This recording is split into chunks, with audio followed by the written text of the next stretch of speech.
I ordered for a product on, I believe, the 6th of April, and I've got it on the 12th of April. The product was Jordan Max Aura 4.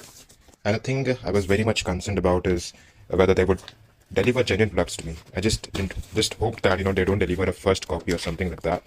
But when I received the product, I did get it in an original, the Jordan box, as compared to the reviews that I have read, where people were claiming that they do change the boxes to the Ajio boxes, but it wasn't that.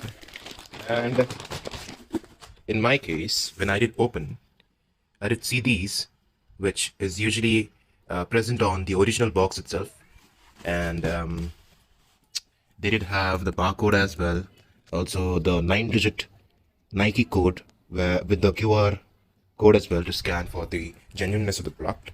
The only thing that was concerning me here was that when I received the box, the sellotape band that you can see on the box, it was cut off.